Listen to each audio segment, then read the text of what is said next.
Good morning, good morning, good morning. It's your girl, A. Michelle, here on the Baltimore Flavor Gospel Show on the Worldwide Flavor Network. This is the day that the Lord has made. Let us rejoice and be glad in it. Oh, it is just so beautiful outside, and I just thank you, Lord, for another day. It has just been wonderful this morning. The service was great already this morning, so I am just on fire for the Lord. I just thank him for all that he does in and through me and those who I am connected with as well. I am just so grateful. This show is being dedicated to my grandmother. For those of you who know, I lost my grandmother on September the 5th, and I know she's in a better place, but I still just miss my girl. That's my girl. And so today, again, I want to dedicate her. We had a wonderful time in her homegoing service today and all of that great stuff. And I'm just happy. I'm just grateful for her life and all that she had deposited in me and some of our family members. And I just ask that we just continue to pray for my family and continue to strengthen us as we continue this new journey. My mom has, been really, really having a little rough time. And so she was, their relationship was just, their relationship. And so a mother and daughter's relationship, it is what it is. And they just, they just loved on each other all the time. And so I just pray for her and her strength and just continue to lead me to be the best that I can be in her corner during this time and just giving her strength through prayer. So therefore this weekend I really didn't have much to do. I kind of tried to stay as low key as I could because it's just been a long couple of weeks of dealing with everything, being busy. And as you guys know, I'm always busy. And so I worked yesterday, I worked in the salon on Saturdays, some Saturdays out of a month. And so that was my Saturday to work. And so literally once I finished there, I could not wind down. I was trying, y'all, trying to wind down and relax on yesterday. Once I got home, I still could not, but I was finally able to later on yesterday evening, finally just get some rest as much as I possibly can. Can't say I caught up, but I did try. I did try. And so today, I was so honored to find out. I didn't even know my cousin had this business stuff going on. And I just happened to be reading one of her posts, as I always do. And I don't know how I missed, or maybe she put it on there before. I don't even know. I don't know. I can't tell you. I just saw it this one time and I was like, okay, we need to get you on so we can talk about this stuff because, mothers get forgotten about. And that's why I was so glad this kind of fell right after the loss of my grandmother, because mothers are just special, regardless. And so I want to introduce DeAndre Hendricks and Raquel. I don't have your last names more. Okay, I didn't have the last name, y'all. So I'm sorry. I just was trying to hurry up and get the post out there because I wanted everyone to tune in as much as possible. Because as I said, mothers are special. We get so busy in life and family and making sure children, everybody, spouses, significant others, whatever, are all good. And sometimes we forget about ourselves. And so I know how my grandmother was, how she was just on it all the time for all the grandchildren, the children, the grandchildren, till her memory got bad. I mean, honestly, if her memory never went bad, I believe even until we buried her, she would have just been still on it. And even still, even when her memory bad, because she loved to cook, y'all. If nothing else, she said to you when you came in her house, even with the memory bad, she said, "Did you get something to eat? Go get a plate." Something. It did not. It was even to her. I'm telling you, till she really didn't. Till she stopped talking in the last couple of weeks. If you walked in the house, she may not remember your name. She may mix you and say you somebody else because you all look alike. She calling you the other child's name. But the one thing she would say to you is get something to eat, get a plate. Get something to eat, get a plate. It's some food in there. Now, mind you, she ain't cooking. She don't know what's behind it because she in this room in the kitchen behind it. But she know it was some food in her house and you could get a plate, okay? And so when I saw your information, it was just so like, wow, this is nice. Something for mothers, something for time out for mothers. Because mothers don't take a time out a lot. Mothers don't get a lot of time outs. And it's unfair, I believe, sometimes when I get into, because I'm into the work balance and family life thing. And I know how sometimes I can get overwhelmed. We go through these hardcore runs. Like, that's why I got sunburned, because y'all, I had not had a day off from May until that last Saturday in August. And I found that was the first time I had no career going on. Like, I have multiple careers. That was the one day I did no career. I went and sat on the beach, and that was it. I didn't want to do nothing else. I didn't even want to be on social media. So I turned the phone off. I didn't even want to see the vibrate. I didn't want to hear the vibrate, even on the silent. I didn't want to see it flash up, because even though the silent is there, if you see the screen flash up, it makes you want to look. So I just turned the phone off and had some peaceful time for me in the Lord. And then I slept. And I got burnt. And that's the whole story in itself. But seeing what you ladies have come to work together on, I thought it was so imperative that other women hear about it. As mothers, as I said, you get forgotten about, and you forget about yourself sometimes, because your whole life is your family. And that's just how God built us. That's how God built us. So it's not like it's a mistake. It's in his word. It's how he, family is first. But what he does in a mother, the nurturing that they give. And I'm not saying that there aren't any fathers that God has not blessed them with some nurturability in them and things of that nature. But I know what he has done in a woman.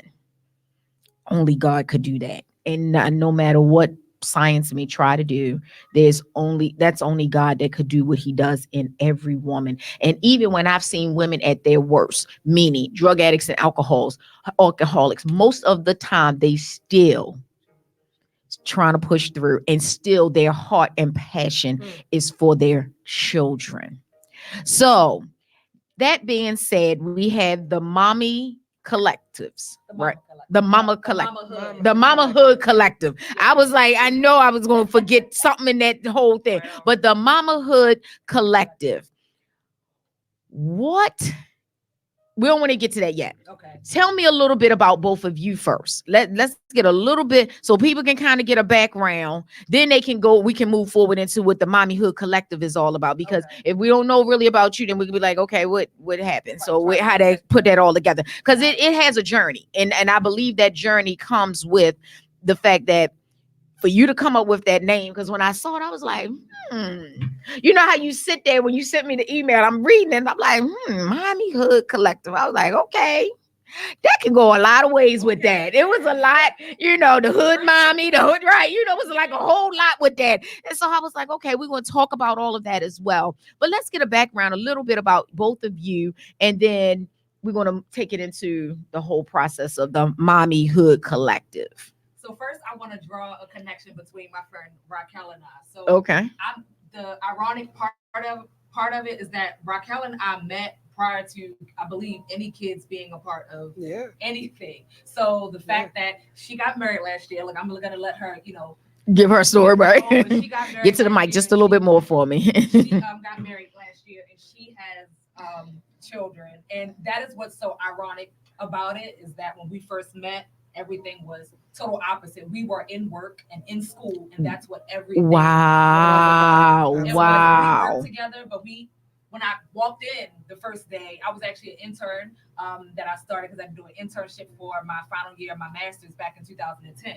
Okay. And she was there, and I said, hey girl. And that's kind of, when the bond started. Okay. However, myself, I have twin baby boy and a baby girl. They, even though they're 10 months now, they'll still be one next month. Mhm. The 22nd, they'll be 11 months. I try to hold on to every single week. Okay. Okay. Because, they're 11 months. No, not just yet. Because next thing you know, they'll be going off to college, and I'll be like, wait. Right. You would like I couldn't even believe your oldest one. I was like, yeah, Kamari. Oh my God. I was like, in the 6th grade. she's what? When I was like, wait a minute, she not that old on me. Because see, I got to go back. I remember holding you as a baby, so you know how that makes me really feel. And so it was like when I saw that age, I was like, oh, she trying it on her cousin. She is really trying it. But I'm proud of you, though. Let's be real clear that I'm really proud of you to see how you've really grown with growing and being mommy, and just watching you and all you doing on Facebook has been just wonderful watching it, because you can't always see family all the time. But when you see those moments and how you're managing older baby, because she's still our baby, older baby and baby babies, it's like, wow, is she's doing it, and so that's just great. I appreciate that. I have a full-time job, got a part-time job, do a little this, a little that. Okay. I work in public health, I work in HIV, Right. AIDS, and I work in the government sector, and I enjoy that. But then I also teach. I teach at a few colleges, and I teach psychology and human services courses at a few different colleges and universities. Aside from that, I still do consulting with nonprofit organizations. Around organizational change, I previously worked with folks with intellectual and developmental disabilities, and that is actually how I met her, but I moved into public health. Okay. And that is the professional side of me. But other than that, I enjoy singing, martial arts, my kids. I do a lot of DIY. You come to my house and you will constantly see me working on something. I love working with my hands, and actually with the little ones, even if I get 15, 20 minutes away, I'm staining something, I'm sanding something, because that's my self-care. Everybody does it differently, but that's how I People don't really understand the self-care. It's hard to It's hard to get, but I believe it's necessary. Oh, absolutely. I believe it's definitely necessary, not just for moms, but dads and children. Caregivers in general.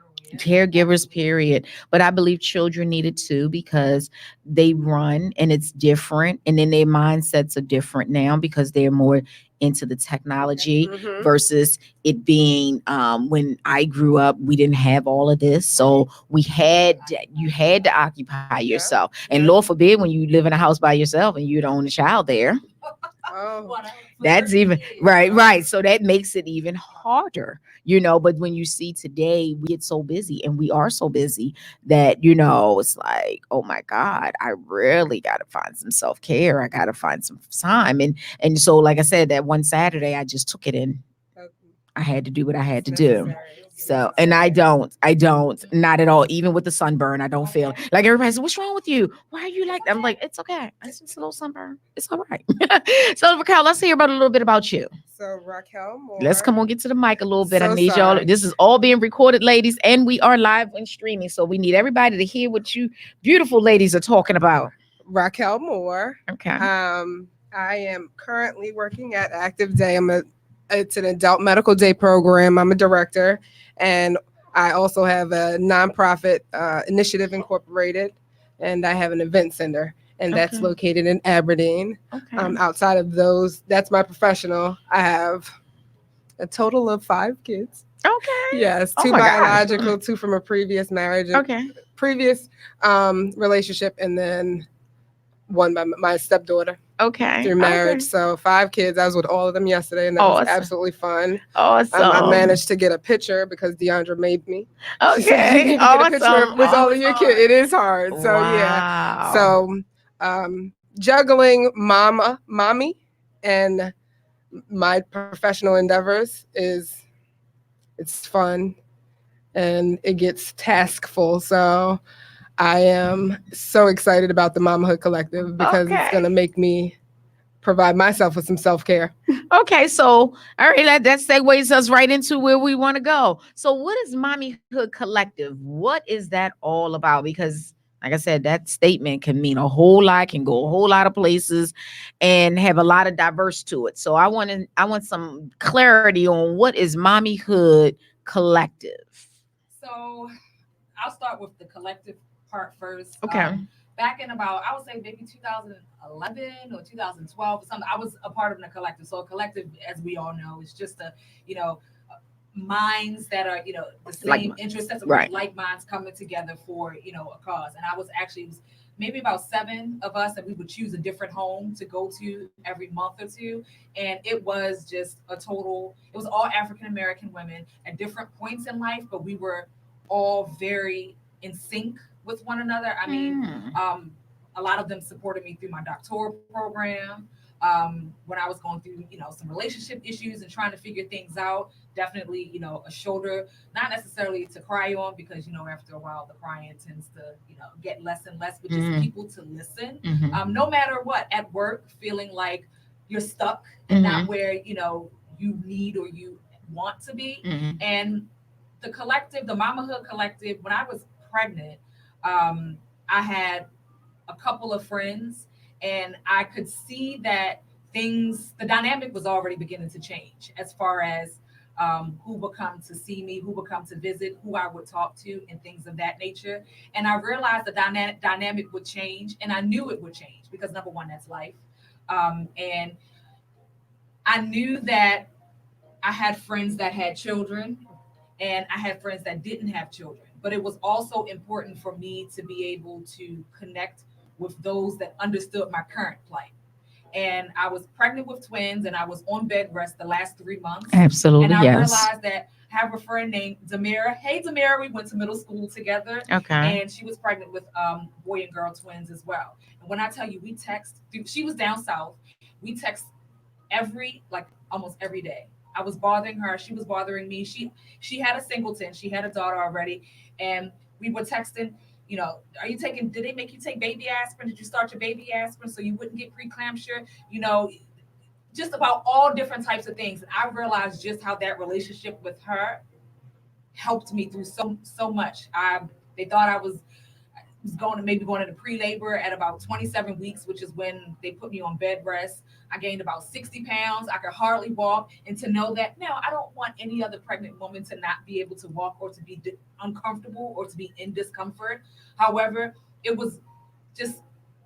felt good to go through things and to be able to communicate with someone that knew what I was going through. So with that being said, that is what I spoke to, and I actually continue to speak to Raquel about. So the Mamahood Collective it's about getting women, mamas. So you do not have to be a biological mama. So I'm going to say that. Okay, that's what I was going to ask in one of my questions. But since you're going to go there, go ahead and talk about that. So it's not about biology, because as you know, I did not birth Kamari, the oldest. She will be 12 in January. Right. Even though I was there prior to her, through the entire process, and and there the day she was born, I did not birth her. So right. I mean, you can be an auntie, you are a caregiver. If you are taking care of a child, that child is yours. Blood, it makes never mind. We all need support. Right. And so with that being said, there's a lot of mamas who they have businesses. They're struggling with trying to figure out how do I handle my kid or kids and my full-time job, because I'm not yet bringing in the figures that I would like to bring in order to be able to say that again. in order to be able to only engage in my passion. And it's just a great way to have women to come together. And so there's curated spaces and there are non-curated spaces. So the curated spaces are times where we will probably go to conventions and things of that nature. You come together and you may there are mothers who have businesses that are doing well that can coach and provide coaching, so you can get there as well. You can get any step during your journey. And then there's non-curated. Unfortunately, I had to cancel an event yesterday. It was going to be held in DC. That was our DC, our DMV Mamahood meetup. But my godmom, which is the best friend, the mother to my best friend Celia of 25 years, she passed away after a hard fought battle with cancer. Mm, She passed mm. away Thursday before Condolences, last. yeah. Thank you. Wow. And her funeral was yesterday. And as soon as I got the date, it was, of There's course, no it was question. cancer. Absolutely. So I'm looking forward to it. I'm looking Okay. forward to it's gonna help me. That's the thing, right? So I call myself the lead curator. I'm not the curator. Okay. Because I have folks like Raquel that I hope to support me and other mamas because everybody has a niche. Okay. You know what I mean? And I want to capitalize on that and I want her to capitalize on me and we have to capitalize on one another and be a community and be able to boost one another and propel one another forward. So, are you ladies looking for an age bracket of mothers, or does it matter of the age bracket? Because sometimes we got into this thing where they, people want to section off, different stuff, and I just feel like we can all learn from all ages because how things have ever evolved. When I tell you how I grew up. Later on, when she came along, it's like is the difference. You like, wow, how times have ever changed. And so I just feel like we can all capitalize and piggyback. And so I was asking about the age thing because I don't want people to feel like they're boxed in if they're not. If there's something where you ladies are opening up for all ages, then that could be helpful, especially if you having women. You have women that are very mature having babies now. Yes. Very mature, having babies now. So that's especially if they got a big age gap. So if they got a older kid and then they got this new baby, the way they raise that kid is not going to be the way they raise this kid because it's just so different in dynamics. So it's not close to a specific. My friend Taya she asked about that because her son's one's getting ready to go to college and I think the other maybe 16 or something like that. And I'm like, no, a mama is a mama, first of all. And the thing is, you can learn. I mean, it would be very, very, for me, I don't think it would be beneficial to any of us. And you can chime in and say what you think, Raquel, but I don't think it would be beneficial to say if you're over the age of 50 or you have grandchildren that are grown. The whole point is to learn and to come together and to grow. And you can't do that if you are seeking to learn with someone. Yeah. We're on the same plane. Yeah. You know what I mean? No. There are things that she knows that I can learn. But however, I think maybe the same age, or Raquel maybe a year older than I am. But we're same place in life, degrees, children, purchasing homes, things of that nature. Yeah. But what about 10, 15, 20 years from now? How does that look with juggling? How did you juggle your career? Exactly. You know what I mean? girl, sometimes I still be sitting back wondering, like, Lord, because like now I've always had multiple careers. Let's be real clear. I've always had multiple careers. And my goddaughter reminded me of that on Friday. Like, Ma, how do you do it? Like, I've never seen a time where you just was not doing multiple things, like doing multiple jobs. And I can barely do one job. And I was like, I guess it's just called a grind, because I think about when I was back in my 30s and I literally was mommy, teacher, wife, mommy, school teacher, still running my salon full time, but I worked evening. So I worked 3 to 11 versus me working the morning shift to late. So I was working 3 to 11 in the salon. I was teaching. Then, then my ex-husband decided he wanted a business, meaning a restaurant, a catering business. And then I was doing that too. And I was like, and still you still got to be mommy. You still got to, and you still got to be active in church because you're active in church. So you still got all these things going on. And I sometimes, y'all, I would sit back like now still be like, okay, Lord, how did I do all that? How did I manage all that? And time management was so serious, because you still had to make sure the kids, the oldest son graduated, second in his high school, third, second one, he graduated. So, you just glad, like, Lord, you managed all of this and they all graduated, did that thing. So you were just happy that all worked out. But it's like, wow, you do have a lot on your plate. And like dynamics were so different, so having child care and all of that and paying for car service. And, so like now my girlfriend just hired this, they have Uber for kids. And so she got that. Yes, I would connect you ladies with her because she only does the children. And so, which helps parents. And so like one of my girlfriends, her daughter goes to the city and, so she's hired them to do the service to get her daughter home every day.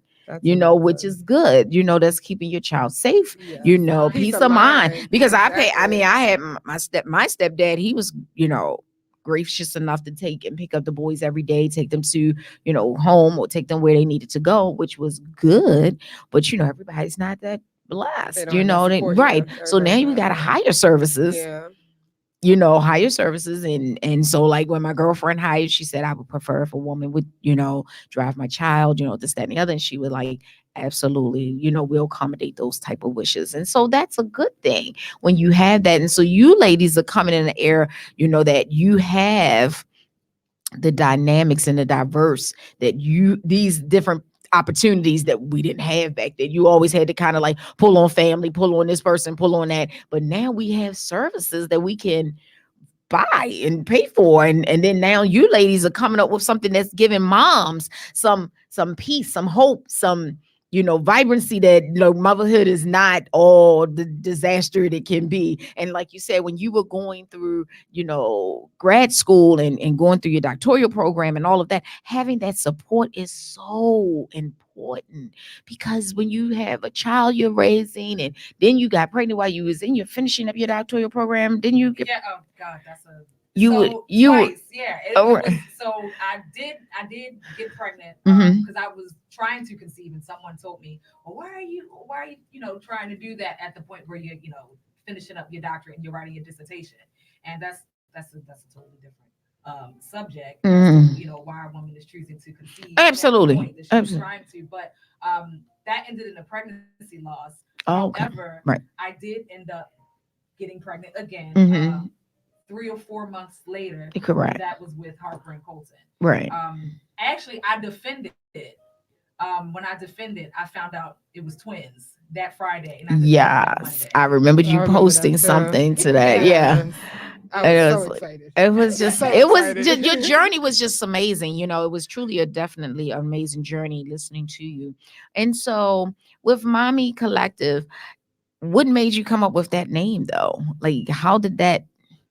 So I think I took the motherhood Okay. part of it, motherhood, and I changed it to Mama, because you know, like when you think of like Martin Lawrence, you know, like Big Mama. Oh, okay, You know, Big okay. Mama, what did everybody call on her for, right? Right, everything. Okay, everything. Big Mama had, listen, she could come correct, she can come sweet, like you were talking about.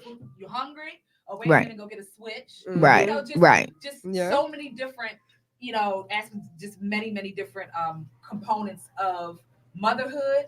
But mamahood, I just felt like would take it to a different level. And when I say hood, I didn't necessarily, you know, think about like geographical, like in nature, and kind of taking that idea. But then I thought about, like, as a mama, as a mother, you get down in the trenches, man. I mean, Well, I thought about, when I heard hood, mama hood, I looked at it as a mama that was very diverse. Oh yeah.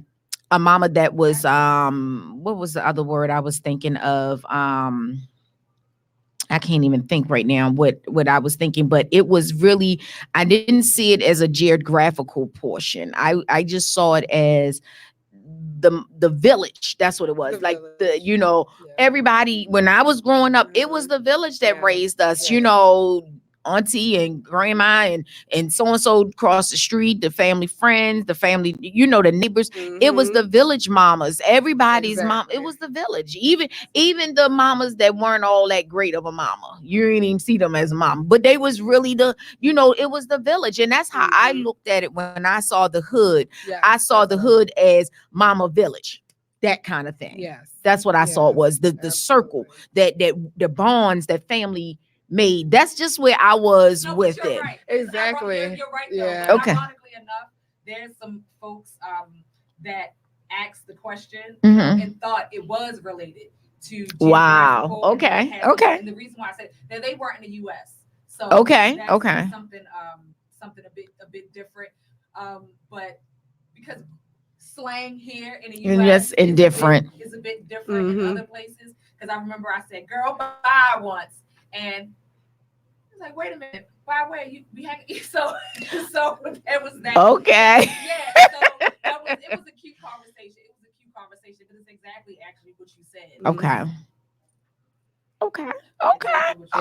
Wow. It was like I said, it was just intriguing when I first saw all of it. I was like, okay, we got to talk about this, And then when I read your information, I said, okay, this is something mommies really need to know about and be a part of, or even like, y'all can start little different sessions of them, across the United States or whatever. That was my thought, was mommies having togetherness, like helping one another, that therapy, as we would say, that because, people don't want to go to therapists, but I feel like mommies need those outlets, but they need to feel the safety net, that they don't feel like when they come to these, because, when people come to some of these little organizational things that people create, people find their businesses being out there. So then people comes and put themselves back in a box and don't want to trust. But I believe people should want to, you never know what my story could do to help your story,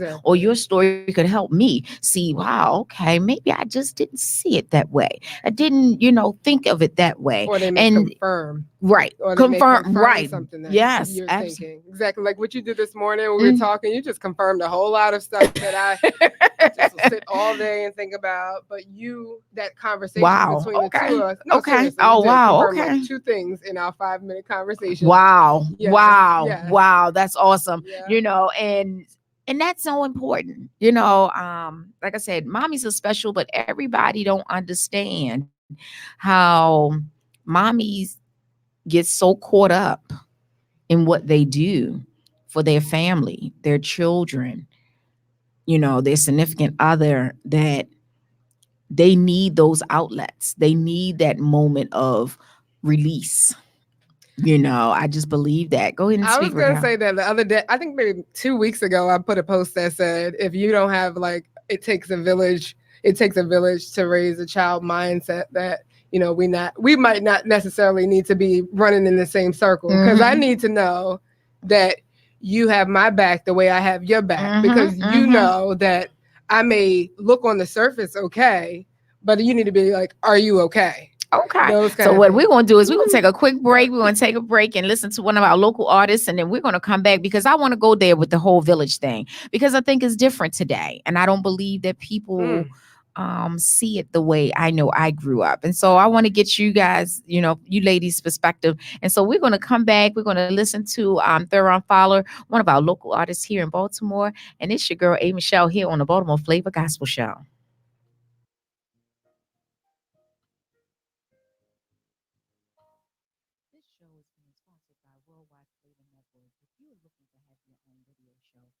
Join us here on WWFN Online Radio us via our website, www.worldwideflavornetwork.com.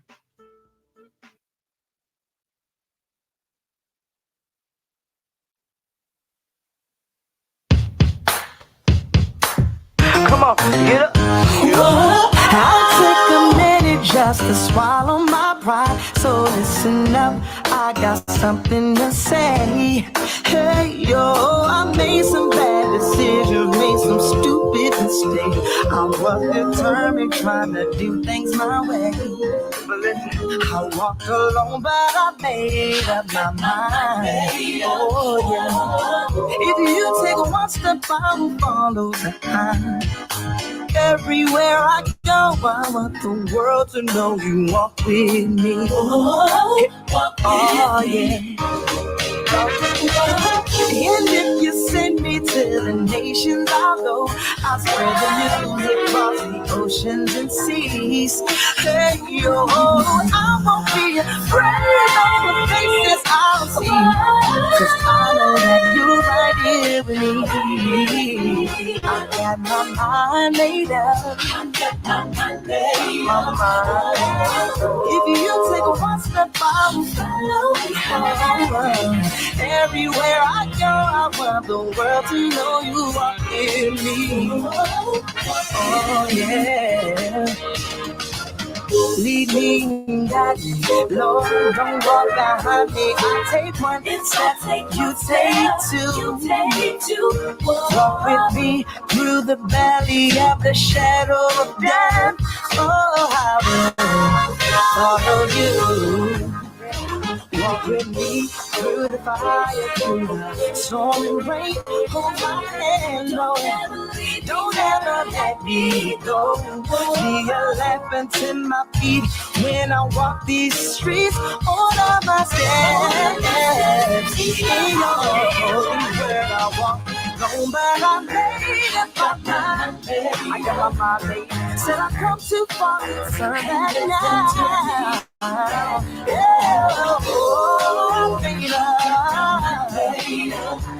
Said I need him to walk with me,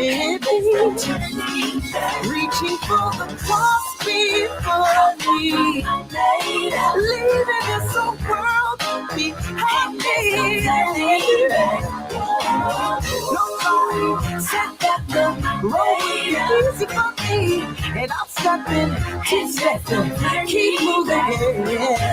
Everywhere I go, I want the world to know you walk with me. If my dad was here, he would say, Can I get a witness? I know you walk with me.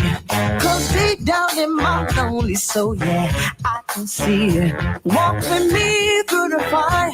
Walk with me through the rain. Walk with me through sickness. Walk with me through pain. I need him to walk with me, walk with me. Yeah, I need him to walk.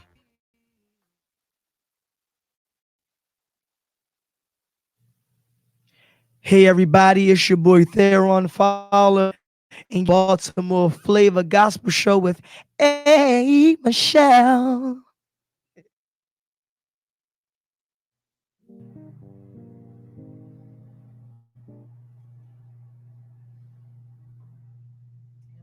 We are back. It's your girl A. Michelle here on the Baltimore Flavor Gospel Show.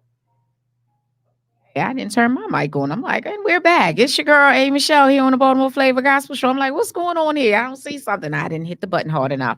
And so we are back. We're going to tune back in with our young ladies from the Mommy Hood Collective, Raquel and Deandra. We're talking about now. We're going to start talking about the village, because I feel like the village now is different. Like, people don't want you to say nothing to their children. They don't want you to do nothing. And so I'm just, I want to get your perspective, because see, when I was growing up, it didn't matter.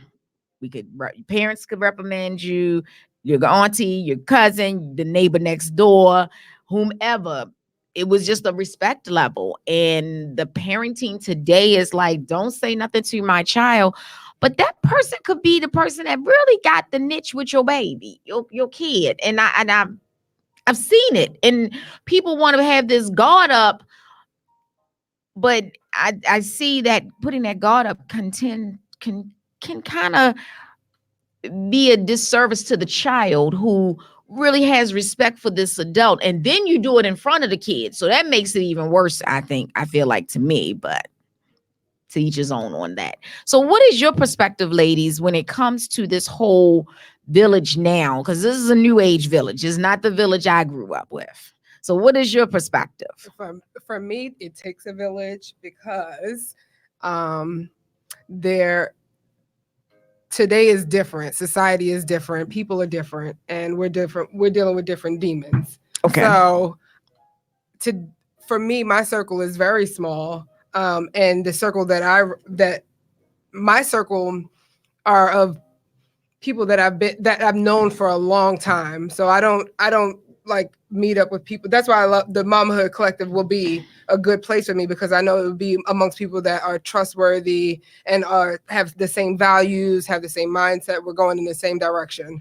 I can't say that for a lot of people in today's generation. Okay. So to have a trustworthy group of people that I know my children would be safe around, and that they can trust that I would be as protective with their children as I am with mine. Okay. That for me is important, and that's different, because there's the law that has come into place where they don't, they, you know, if you hit your child, they're gonna put you in jail or bring you to court. And, you know, so that has changed as far as how we, as far Your as the household villages, is yeah, like as your far as- household, but in my house they still get a beat. I listen. We yes. Facts. Yes. Let's be Yes. clear. Yeah. And you call whoever you want to call in my house. And then don't get me wrong. I'm not for all that now. I ain't about no abuse. Don't get me wrong. Yeah. But yes, we do tap that. We still tap. We still. and still tap that and we'll over still here do as it to the well. day God closes these eyes. Yes. Because I believe it makes a difference. Yes. Yeah, that's just my beliefs. I'm not going to knock anybody who don't. Because, you know, timeout wasn't no heard of timeout when we was the timeout was the was the beat. Even the board of education paddle, or it was a switch, you know, one or the other. You had to pick and choose which one was going to hurt you the worst. You know, the board of education paddle, which was a board, like a paddle board, you know, it stinged a little bit. But then you had that switch that could sting too. So you wasn't sure which one to ask for, like, you know, because they let you pick your choice. Like when I was growing up, you had to choose which one you wanted, like the switch or the paddle. And I was like, I want even one. Like, do I really have to choose? You know, but that made a difference because I tell anybody, it may have happened. I ain't get many of them. Some of my family did, but I ain't get many of them. But I felt like those situations didn't kill nobody. No. I just don't believe they killed any of these kids. None of the board of educations or the switch killed anybody. I believe it gave a really good perspective on you being raised and how you were being raised, and you know, it took the level of respect. Maintain the respect, and It that's just- what we've lost. right. That's what the village has lost. That level of respect. I agree. I find it. I was telling someone the other day, there's not many people I would trust my children, Mhm. which is the reason why. And someone said, well, that's because, you know, they're not even one yet. You know, you'll get to a point where you'll be like, here, take them. And then you know, you want to go out. So I'm just like, yeah, no, I can't see that because even with I don't think every mother gets that. We've had this not you and I, but I've had that conversation with other women, Deandra. I don't believe every woman gets that.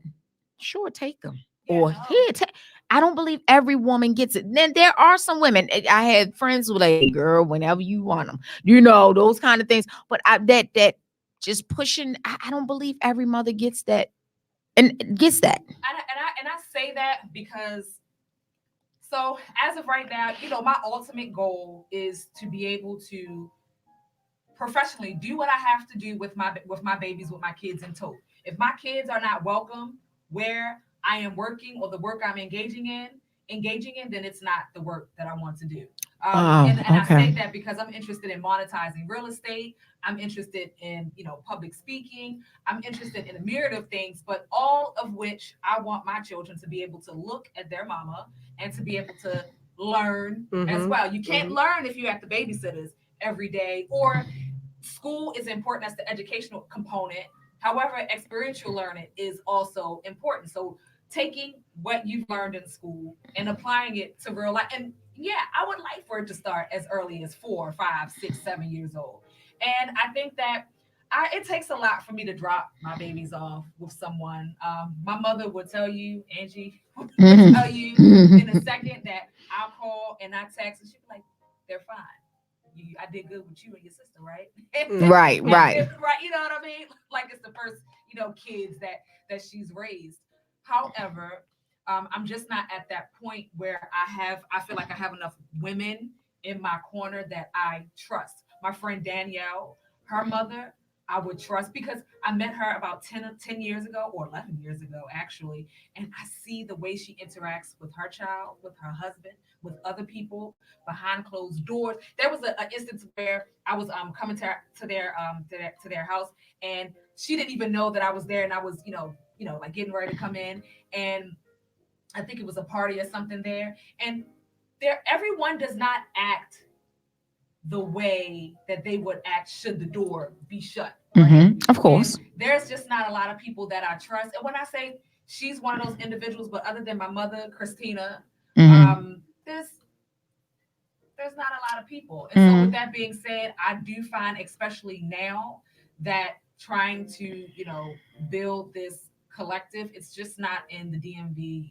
We have some mamas in Durham, California. We have one mama, she is in the UK. She's in Bristol. And, and I say that to say, I am looking for a space to where as though we can come together and not only now I'm not looking for babysitters, so Right. I'll say that first and foremost. But I'm looking for a space to where as though we all come together and I feel safe to have my children in a space with you and I. Yes. I know that your energy, and your vibe and what you're putting off is going to be beneficial to the rearing of my child as well. And all of those things. And I do agree with you though that it's not the same nowadays. It's not the same because a lot of times I'll stay out of it if I see a kid. So like I call him my nephew. There's no blood relation, but I call him my nephew. I always find that I'm like, you want something to drink? You want something to drink? Okay, but he'll say, can I have something to drink? And so I say, can I have something to drink? Okay, can I have something to drink? Get something to drink. I give it. If he'll say, what do you say now?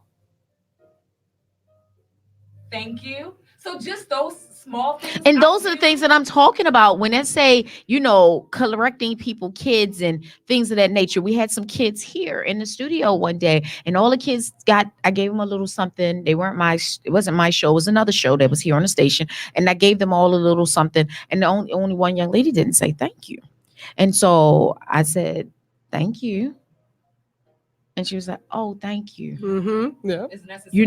Because you could. It was definitely a dynamic difference in the amount of the kids that were here, and you could tell they all came from different backgrounds. But I don't blame her because I don't know what her 100% of her background is. That they may not say those kind of things, but I believe in teaching them. And if you're not teachable, then we're gonna have some issues.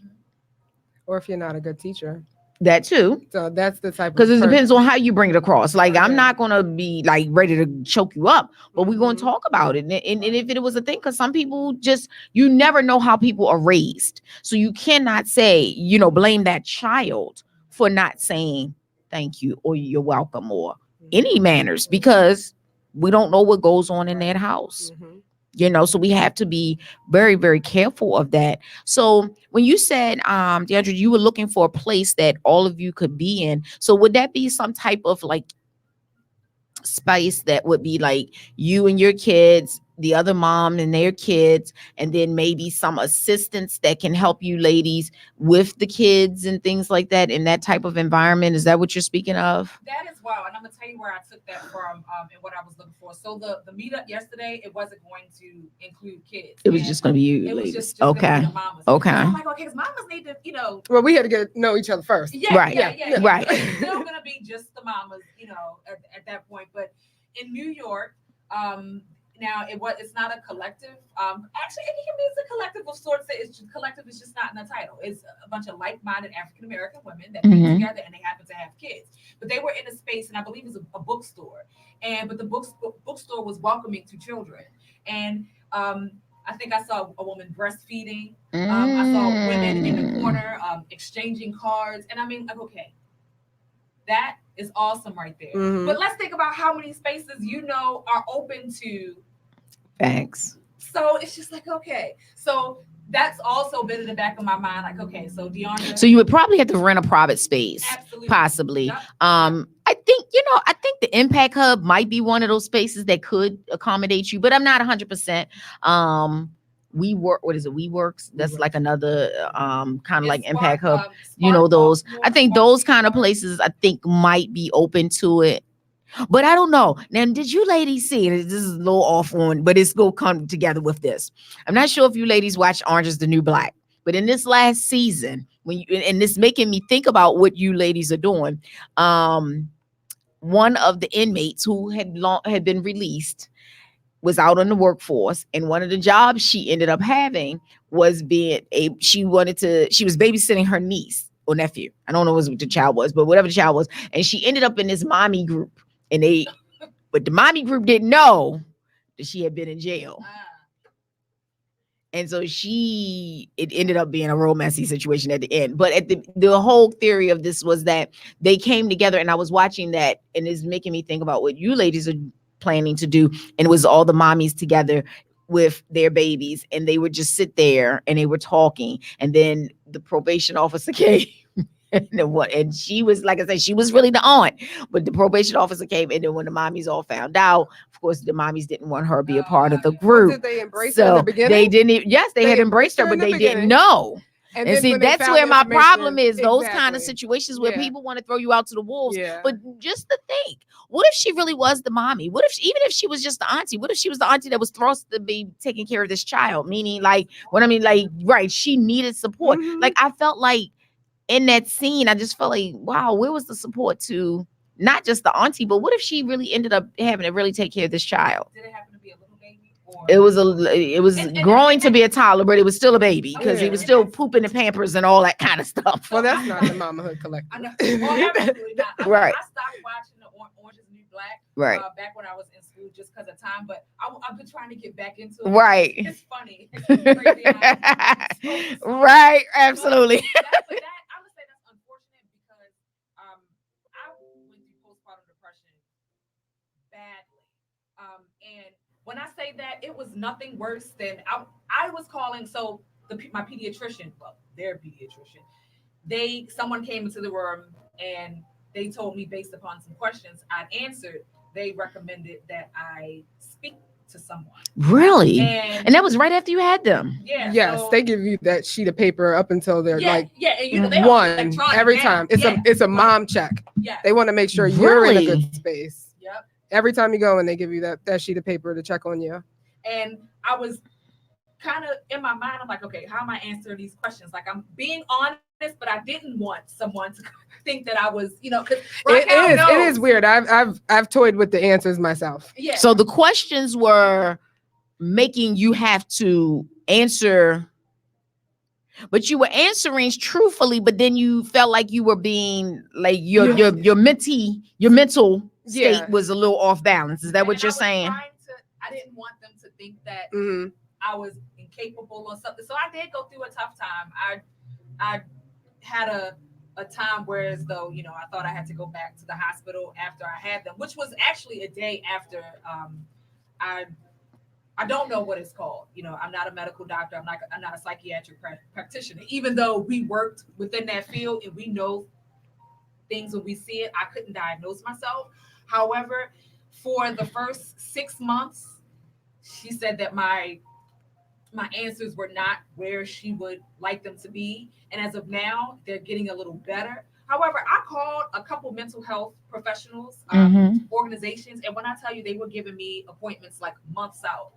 And when I tell you, I did just need someone to talk to. I was home with them and it was 2 of them. I was home the first 4 months by myself, and it was fine. I had a cesarean, and I was in a little bit of pain that I felt like, I kept calling the doctor like, is this normal? I said, it's been like, because you had 2 cesareans, right? And I'm like, is this normal? I'm feeling pain here. When I pick the babies up, I get a sharp pain here, and I feel like I have to put him or her down. And when I tell you, it got to a point where I was so afraid, and it was impacting my relationship with other people because they said I was being nasty, I was being short, I was being rude. And even when I went back to work, and even now a little bit, I'm short. My patience is little to none with anybody that is over the age of like 18. Yes, I can relate. My babies, it's like you could drive me crazy all day, but when you're an adult, there is a such thing as a question that will probably, and I realized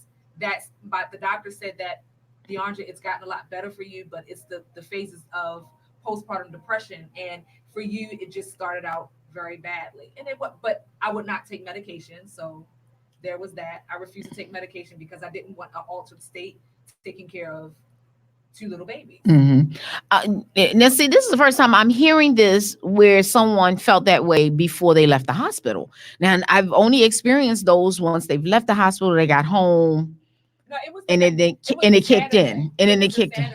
Really? So I was discharged. I was there Monday through Friday. I was discharged on that Friday evening, and now, so my mom. So you were home when I was home. Okay. They had their first appointment, which is a day after they get out of the hospital. Like, they start doing that? But their first appointment was the day after, so I had to get up. You know, I'm impatient. Even with the fact that you had a C-section? Yes, the day after I got home. So they want to see the babies. I guess now my mom was like, they didn't do that back. And I said, well, Oh my God. Yeah. Like, who can get up after a C-section? Listen, It's enough to get up after natural birth, let alone a I had to go C-section. 3 flights of stairs holding it. Yeah, it was horrible. The day after, they want them right in. The Really? Yes, because they lose weight. Yeah, they lose weight, so they want them. Yeah, They lose weight over the day after? So when I had them, they were about 6 pounds, Yeah. over 6 pounds, and almost 6 pounds. Yeah. And then they did lose a few. They went under 6 pounds. Yeah. You know, that made me look sad. And then I feel like that added to. I'm telling you. And then I was my trying to gosh. breastfeed, and it wasn't working out. That made it worse. Yes, it did. I was crying 24/7. I would Mhm. hold the babies one in each arm, and I would sit on the wall and I would cry because they were crying. I couldn't figure out what was wrong. I was still Well, you know, if you're tensed up and crying, they're going to be tensed up and crying. And it's like I've tried to tell women, the more relaxed and peaceful you stay, the better off they can be. Because the more you tense up, the more they going to tense up, and they're not going to nurse. They're like, that's just not going to happen. They're just going to sit there because they feel the nervousness in you. They don't know that's what it is, but they feel that tension in you. Wow. That's why. And the reason why I was saying that was because you said that she was basically shunned away. When I called to make an appointment, every single place I called gave me appointments out. No one said, "Hey, let's come in. Let me do a quick assessment. Let's see where you are mentally, emotionally, and maybe even physically." Because who knows what state I could have been in? Right. I could have wanted to drive myself and my babies off a bridge. Right. You didn't know. And so I cried almost daily. Luckily, you know, I have supportive friends and family, but it was a tough time, but nobody would ever know it because I get up, I put my eyebrows on, I put my foundation on. I tried to put on a shirt that, you know, didn't look like the one, you know, before yesterday because maybe I didn't have a shower, just depends. And I realized like I thought I was stronger than what I was. You were. And you still were. Because you sitting here. You still sitting here. Motherhood, and in your right mind. And look, and in your right mind. Yes, motherhood will show you how strong you are. Yeah. Even in your weakest moment. Wow. And that was like the catalyst, like for all of this. And I'm like, even if you still have your baby in your womb, like let's talk. I mean, and it's not about always putting together like a curated space where it has to be a session where you have people come in and speak to you. But when I tell you, if I had just probably had people to talk to and to identify with face Or have been there when you were breastfeeding to like calm you down and just get you in a relaxed space. I never thought that I would be so emotional over not being able to produce more milk. Like I didn't think that was a thing. You know, at first I'm not gonna lie. I said, you know, I would only breastfeed for maybe the first month or two. I'm not gonna lie because I was concerned about what it would do and the pain that I've heard about. But then once they got here, I'm like, all I want to do is breastfeed. Right. Everything switched up. And then to know that I have some other medical issues going on and to know that it wasn't happened the way that you wanted it, the way that I wanted it to. Wow. It pushed me deeper into Another state. I wasn't doing what mommy was supposed to do.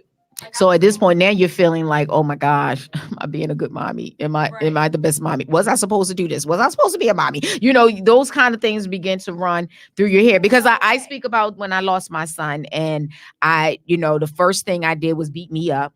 It's like, because of past and all that kind of stuff. And then I'm like, oh, maybe I wasn't supposed to be a mommy. Maybe this is why God did this to me. And, those are the different things, those are the things that will play in your mind. Like, because honestly, they did that to me while I was in labor, losing my son. They kept coming in the room, y'all, and it was just like annoying. Like, I just wanted it to be over. Like, I knew I was losing him. I just wanted it over. That's just all I wanted the process to be.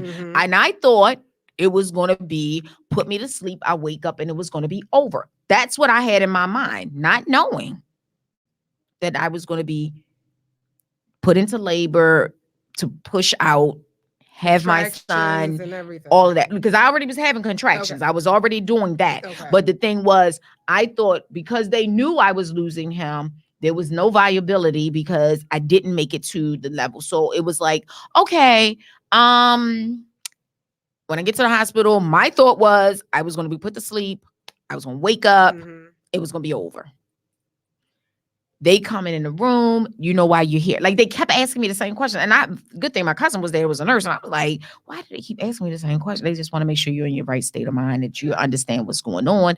This and that. I'm like, okay, I do, but I just want this over with. Like, and she was like, no, you're going to go through the whole process. They're going to begin to induce your labor, and they're just going to, begin this process so you're going to actually have the baby and you're going to be awake. And I'm like, are you serious? I was like, okay. So then that was different than what I had planned in my mind.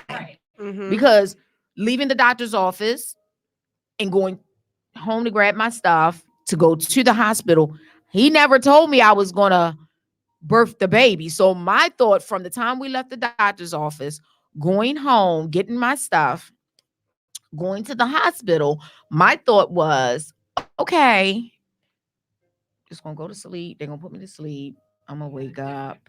It's going to be over. Yeah, totally, yes. And it was nothing like that. You went hours in labor. Oh my God. It wasn't like he came fast. It went hours in labor. And then you have this baby. And then they can't get the placenta out. So you stuck, because then you got to go in the OR. So you done lost your baby. You stuck. And then you had to go into surgery. So you got to wait for hours, because they're not going to do your surgery till 5 a.m. Well, by this time, it's 2 a.m. But they still between 2 and 5 trying to get this placenta out that won't come out. So you have your baby, so you just laying there for hours. That was the time, and again, they keep coming in, they asking me all these different questions. And then when the surgery is over and I finally wake up, then they put you on the psych ward. You're like, really? They were like, but they have to make sure you're good. Right. And I was like, okay. I just really wanted to go home. Honestly, when I came out of surgery, I just wanted to go home. But of course, they keep you another day. And I wanted to just go home. That's all I wanted to do. I didn't want to really be in the hospital no more. I just wanted to be getting right. That's all I wanted to do. Because being in the hospital, I didn't feel like I was getting to the place. I just wanted to go home. That's all I wanted to do, is go home. The hospital was protecting you. And I got home and I was okay that night. And that next morning, I wanted everybody going out the house. And they left, went and got haircuts and did whatever. And I got in the shower and I just stood there and I cried. And I cried and I cried. And I was good after that. I was good for a moment. You know what I'm saying? I did have my moments after that. Don't get me wrong. But I had not cried during the moment I went into labor on that Thursday or Wednesday. Until I went home on that Friday. I had not cried. So for Saturday morning, standing in my shower, I was just crying by myself. And I needed that. It was what I needed. I definitely needed that. And so we're going to take another little break. We're going to listen to another local artist. Ebony Collins and family, Brian Lyrics and all of them. And we're going to listen to them. And then we're going to come back with our inspirational corner. And then we'll close out the rest of the show talking to these ladies about the Mommyhood Collective and what the future holds for Mommyhood Collective and what we're going to do and how we're going to push this need for mommies, because I believe that is definitely a need. And for the fact that, as you went through your postpartum, there's so many women who do. I knew of an older lady who went through it, and I feel like she never really got a grasp on life after she went through that. And it was disheartening because no one really got her the help. She got help when it first initially happened, but I don't think she ever really did continue the help that kept her in an imbalanced state. So I just believe that, having this new thing of the Mommyhood Collective can be so helpful to women in multiple career women, because you do multiple careers, I do multiple careers, and there's so many women that do, and be able to bring the balance and working it all out. So we're going to come back and we're going to, have the inspirational corner, and then we're going to finish just talking about the Mommyhood Collective and how it can be such a benefit to moms and families, because it's not just it is a mommy, but a mommy's group, but the benefits of mommy being a part of the group can be the benefit of helping their family and their children and all. So again, this is your girl A. Michelle here on the Baltimore Flavor Gospel Show on the Worldwide Flavor Network. We will be right back.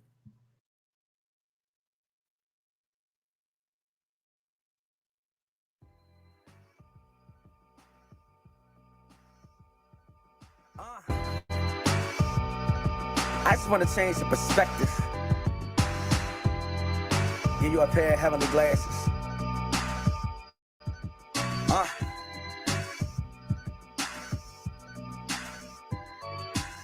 The devil's trying to tempt me, and he ain't coming gently. And I ain't begging for nothing, he's pushing me to Bentley. My car Bentley works, so he offers me a Bentley. And I ain't selling my soul, and he can't even rent me. Rent Bentley paid, they threatening to evict me. Whether I'm moving knots eventually. Must've seen this on plenty seat.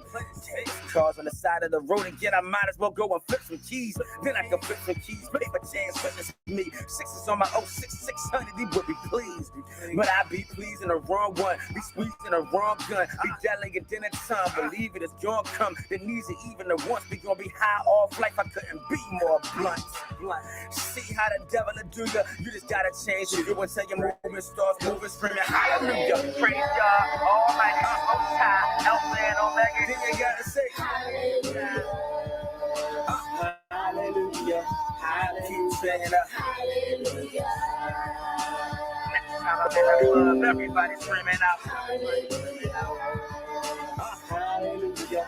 Hallelujah. Faith with a hit of love makes anything possible. God with a hit of you makes nothing impossible.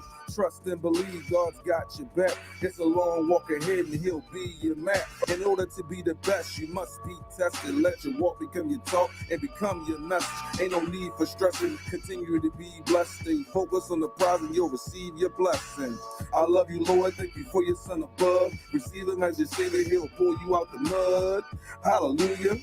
Hallelujah. Hallelujah. Now that's how you praise. Can't believe I made it this far. Thank you, God, for prayer. Thank you, God, for prayer. Thank you, God, for prayer. Can't believe I made it this far. Thank you, God, for prayer. Praise God, almighty, the most high. Alpha, so we can still sing. Hallelujah.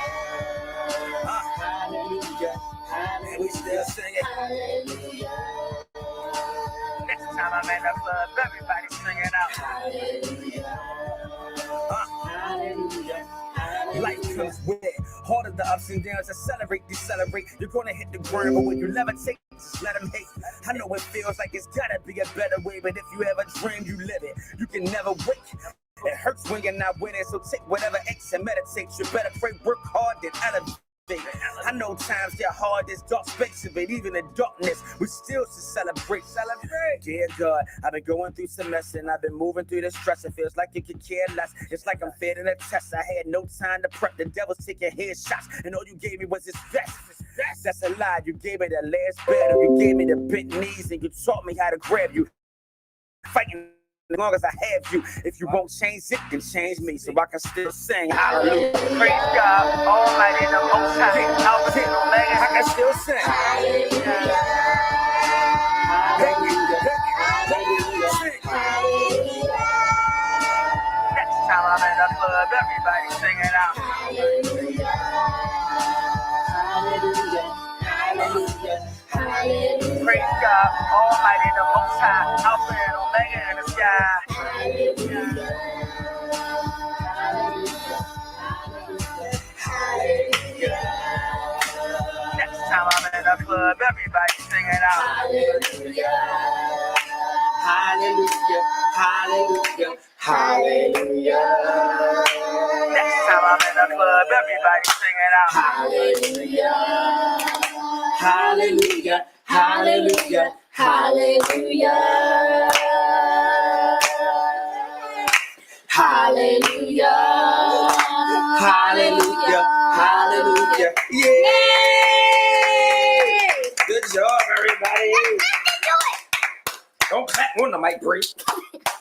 Good job, everybody. This is your boy Brown with the lyrics, and you're listening to Worldwide Flavor Network.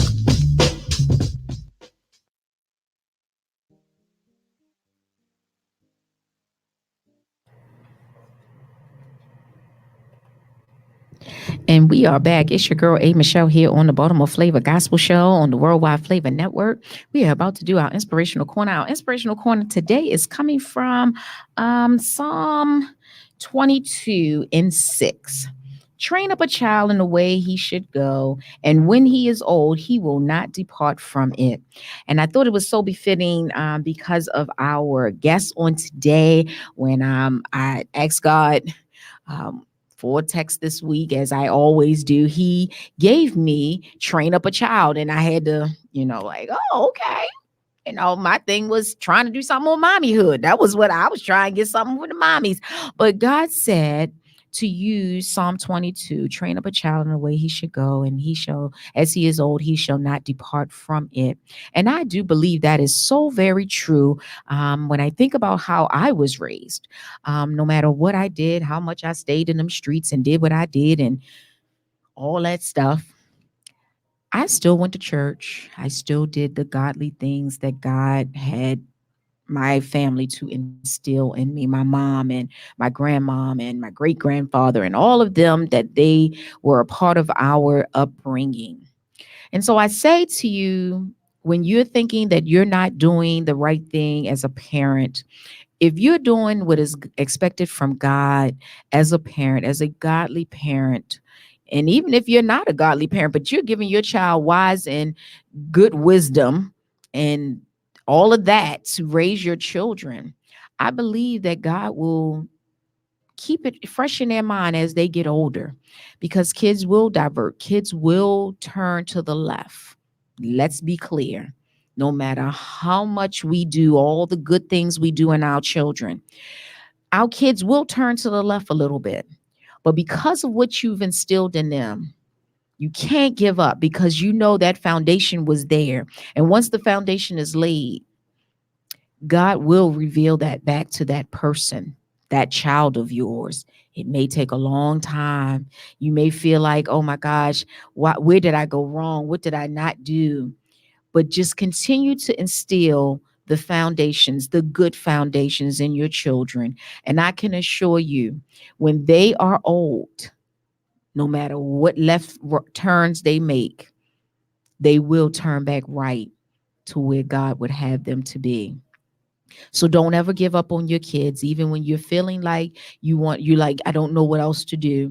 Just continue to instill the right values. Continue to instill core values, not just right values, but some core values in your children. And I can assure you, God will continue to nurture them, because their path is not your path. And sometimes God has to take them on the path that they're going on in order for us to see the sovereignty that he has, and that he will change them back to where he has them to be. So don't give up on them. Don't ever give up on your kids. Don't ever, ever, ever. Whatever you do, continue to instill the values, the core values in them. Lord God, we thank you for today, Lord God. When any parent this week is feeling like they want to give up, give them the push, give them the strength, give them the know that you are with them and you are with their children. In Jesus' name we pray. Amen. Okay, ladies, we are back. And so, as we were just talking about the village, and we've been talking about all the different things that involve the Mommyhood Collective. What is the future of the Mommyhood Collective? What do you see? What are your goals to in helping? We know we want to be there for the moms, support the moms. We already know that you went through postpartum depression, and you've had overwhelming moments in your life and raising your kids and being a multi-career mom. What is your goal? What is your ultimate goal, and where do you see the Mommy Collective going? What do you want to help mommies do? ultimate goal, and I know that slow and steady wins the race. So often my problem is that I try to push forward too quickly because I Okay. have a vision. Okay. And Mhm. realizing that actually Raquel said this to me, every step is a step. So I would love to have mamas that are a part of the collective in every state. There's, like I said, there's one mama, she's in Bristol. She has a beautiful little baby girl named Honey. And I would like to start there and have it be a sincere connection first. And the reason why I say that is to have a sincere connection because you can have, like, I have a Facebook group for, it's a closed Facebook group for The mommy. Mama Club. Okay. Okay. And if there are mamas who I want women who truly want to interact and to be supportive.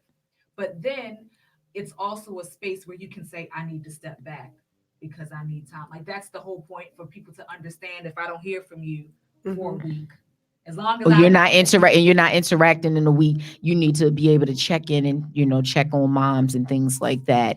That's good. I like what you're saying about that because I don't know if you ladies saw. And I went to this because it was very mind-boggling, and it did agitate me a little bit, but it really agitated one of the radio hosts here in Baltimore, one of our local radio hosts. She saw in posts in one of the groups that she was in. Everybody got all these groups on Facebook. So in one of the groups, a young lady was working on her degree and whatnot, and she found herself in a place that she needed some help. But I felt like opening to a group that had like 40,000 people in it was not a good thing when you really don't know none of these people. And you just reached out asking for somebody to babysit your kids because you need to finish your exam studies. So this really agitated this radio host. And when she posted it, once I read it, it did agitate me some because she didn't know these people.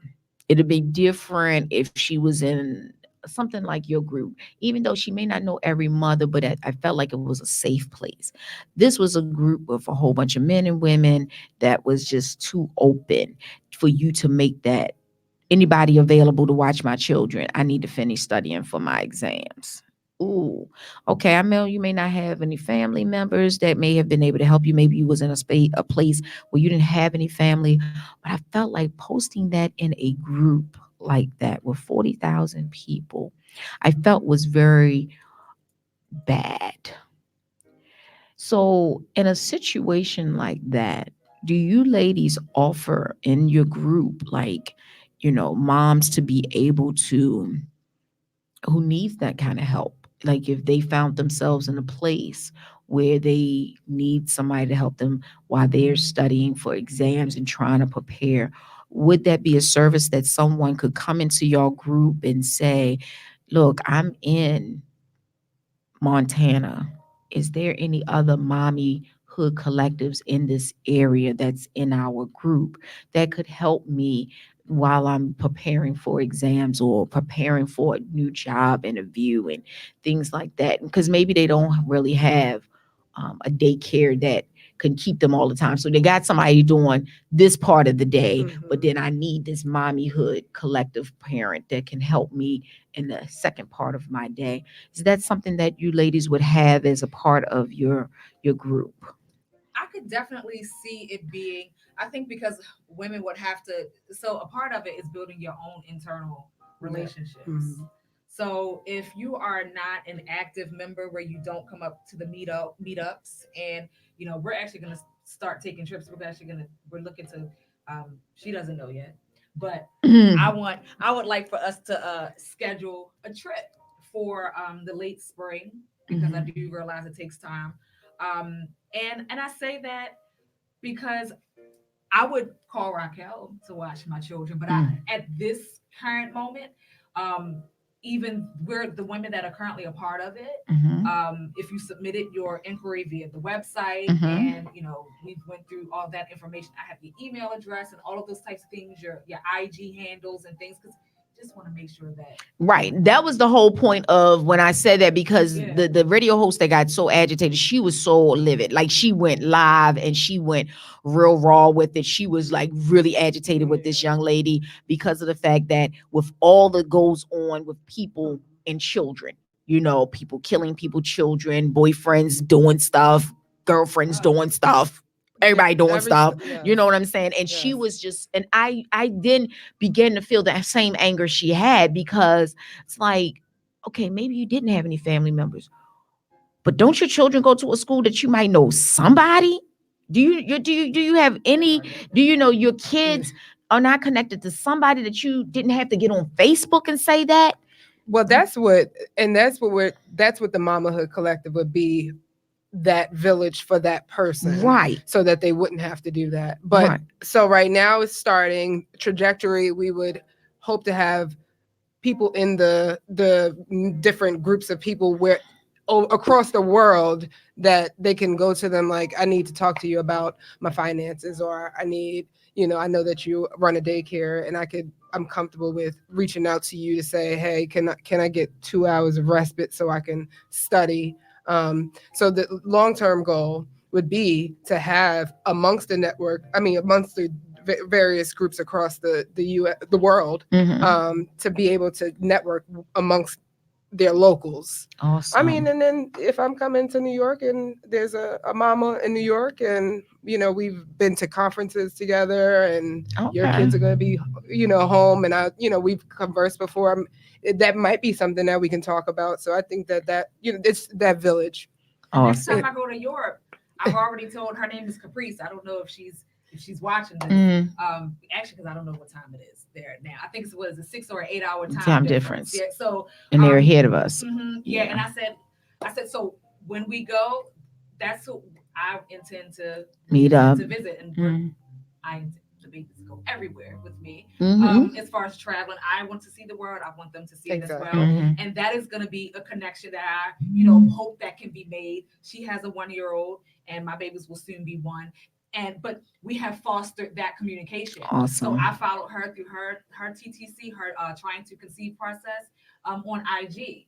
And so I knew of her prior to her even becoming pregnant. Oh, okay. So, Okay. yeah, Okay. so it's Okay. a Okay. process. So as long as that internal, that relationship is built, it's up to the discretion of the mamas if they would like to reach out.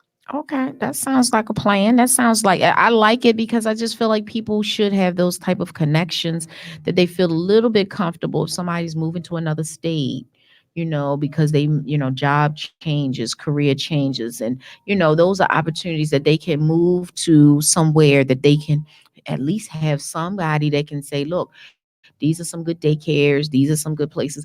I think that is so beneficial, like when my aunt died, having friends in Florida, it came with such a benefit.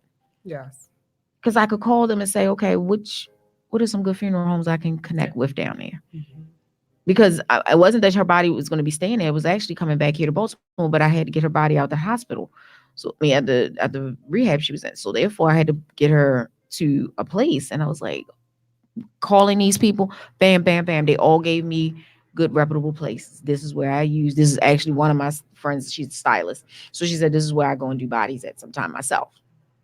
So it made it a benefit of having those kind of connections when you are in other states and other places. And now you're speaking even in other countries. So that can be such a benefit, having that mommyhood collective where, that you're going to France and you have a mommyhood collective parent there, a couple of them, you ladies can meet up and have some fun and have the children connect, as well as, finding time with one another as a part of the mommyhood.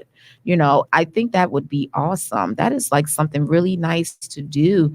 And as you said, helping people with their finances, because everybody don't have it all together when it comes to certain things. So having different components that can help people benefit from. Even educational. Yes, we were that's talking about, even though, I think I'm done with school for right now. For right now. I mean, because my last one was a doozy. I think I had PTSD from that whole entire experience.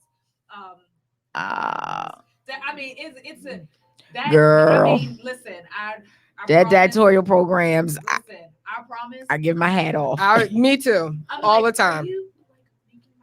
Difficult on purpose. Like I really feel like there's a point with your committee that they do it on purpose to see how hard they can push you. Wow. I personally, because I don't know what the percentage is. I feel like there's a larger, with online programs coming into play now, I think that there's a larger percentage of people seeking their doctorate, even though they say more than 75% of the people leave prior to a certain point. But I say that to say is that we were talking on the phone and speak about this, Raquel. We were talking about even having support groups. If you're in a certain program and you need support groups for dissertation, APA format, writing, you need someone to read your writing. I mean, your dissertation is a published piece of work. Grief counseling. I mean, grief groups. Yes. I mean, I lost a significant other in 2012, and it was hard. And to have someone to talk to instead of just going home and trying to deal or manage by myself, it has its effects. So even down to on Facebook, the Momhood Collective, like we've have people that go on there to have real conversations. They're asking, like, this is going on. Am I wrong to think this way or to have this expectation? So we're even troubleshooting on Facebook and networking that way, just to have someone to just make you feel like you're not tripping in a sense. Right. Like, because sometimes we can feel like, what am I being extra? Like, but I just feel like when it comes to me and how I handle business and how I do certain things, I don't feel like I'm being extra, but then, sometimes you got to sit back and step out the box. And then sometimes you just got to run it past the best friend. What is your thought? And, I think you might be being a little extra, but like, no, that's not being extra. That's being business. You know what I'm saying? Because sometimes you got to come down and be like, okay, let me look at it differently. Let me look at it from a different way, because people think differently. Everybody's mindsets are differently. So you like, okay, let me look at this a little bit differently. Let me think of this just a little bit differently, And that's why it's beneficial to have different age groups, because there's a conversation that I could have with my grandmother, in regards to like mortgages and stuff, or just like, how did you do it? Like, you had 3 kids and you worked 2 jobs, and just those type of conversation, and then having the like here and now conversations where like I can talk to her because her time management is so much better than mine. And it would benefit me to like take that off of her. You learn that from her. So just keeping it in the group and just continuing to be that network and support for each other. Right. And hopefully be a motivation to some people, because like, for instance, I have a friend named Kiera. She we went to high school together, and I don't know exactly what her business is, but I see that she was selling something and she was putting together something. And a motivation to women saying, look, you can have 10 kids, and guess what? You can still do it. You know what I mean? And talking to people, and that is so big, DeAndre. That is so big. I come into that all the time because people, they look at me and be like, how do you do all of what you do? And I'm like, the days that you don't feel like it, that's the day you got to push harder. I'm telling you. The day you don't feel like it, that's the day you have to push harder. It is a struggle. It is a struggle, but I'm going to tell you, it comes with a benefit. In the end, it comes with a benefit. And I say that because so many people want to give up, and that's the moment they give up. But then there's the ability to, pick your brain and like, how did you do it so that I can keep myself encouraged to keep going? Yes. And that's where I come into play and try to push people. I'm a dream pusher. If you say you want to do something, sometimes I get so caught up in it because for whatever reason, God has given me this real creative mind. So when somebody say they want to do something, my mind kicks right in creative mode and is running. And it's like, I'm calling you, I'm texting you, and they're like, oh my gosh, she ain't playing. Like, but if that's my mind. It just runs like that. That's why the connection came this morning. Because when your mind is racing, and like I said yesterday, y'all, as tired as I was, like I should have went home and just literally passed out. But the mind the body would not. Like my sister texted me and was like, go rest. Like I said, my body won't let me. Like I'm trying. Like I would not turn. I turned the TV on for a little while and then I turned it off. Because it was like as long as the TV was on, I was gonna keep doing, and I was gonna keep moving and kept, and it was like the body won't wind down. It won't, it wasn't getting. And then finally I just had to just start shutting stuff off. Like no phone, no texting, no put the computer on the floor. You just shift everything out your road. What we do to our kids. Like at night, I know that. So I prefer them not to watch TV, but my Harper, she loves Paw Patrol, and we turn the TV on. But I know at 7:00, the TV has to go off because their attention is diverted there, and I will not be able to have them take a bottle and to eventually fall asleep. So TV off. And I think that it's so easy for us to do it for our kids and to put them, try to get them, what is it called? Sleep training, try to do all of these things. But it's so difficult for us to train ourselves. We put 150% into everybody else. And then when we try to figure it out for ourselves. I make my 4-year-old remind me of stuff. So my God. she's on duty too. So I'm like, if I know I have to come back to that thought, I'm like, okay, but you have to remind mommy to do, that we have to floss because now we're doing the flossing thing. So we got to floss every night. And she's like, all right, mommy, we got to floss. And then I love them when they're that age because they remember everything. But like she reminds us me is like, oh my God. She reminds me to pray. Mommy, you didn't come in here and say our prayers. And she made a prayer at dinner time, every meal. She reminds me. So it's just, she's that help for me. Like because I put that in her to set the expectation for us. Awesome. Now, do you ladies have a nanny at any point? Do you hire a nanny temporarily, part-time? Do you do any of that? What's a nanny? I'm just asking because you're new age. Y'all are new age. So, new age do all of that. Because like yesterday, I'm in the salon, y'all. And my girlfriend, my best friend, been saying we need to hire housekeepers.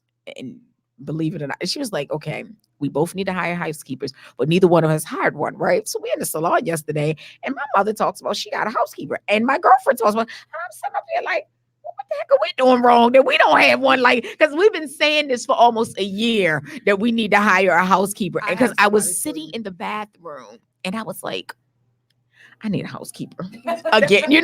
That's when I seem to get it. Those moments that and I was sitting there, I need a housekeeper. I really need a housekeeper. And I was like, and so my girlfriend, when I told her, I said, we're doing something wrong. I called her, I said, we're doing something wrong. I said, my mother and my girlfriend, which is our mutual girlfriend, they both got housekeepers. And she said, the heck, what we doing wrong? Like, we have one, but we just call when, so say for instance, if I have just not been able to clean just because I can't, then that's when we'll call. But literally in like the 6 to 10 months, they've been like 3 times. Okay. They've only come 3 times. But as far as the nanny thing, I know I've been told about care.com. I have issues. I do too. I have issues. So we do have a camera on the outside of our house, front, back. If you come in front of my house, we have the ring so we can see you, we know, and all of those types of things. And I've entertained I feel care.com. like my anxiety with someone. So my grandma Powell, like my grandma Sweetie, she watched all of us. Yes, she did. Yes. Crystal. I mean, my Aunt Vanessa. She had the shop on Rosedale, and we walked down North Avenue to the shop. And when we could not go to the shop, we went to Gwen's Falls. I'm just not accustomed to, and no one in my family is accustomed to going to, even Kamari. My aunt and my cousins watched Kamari until she went to school. And so I think I've just been so sheltered, and so I'm just very. We have been very sheltered for our family. Yes. That village was our family did that. Like my grandmother, which is her mom's sister. Okay. She kept that. Like we went to school and we went to her house after school. You know what I'm saying? So it was no options of a whole bunch of daycarings and all that carrying on stuff. It just wasn't them kind of options for us when we were growing up.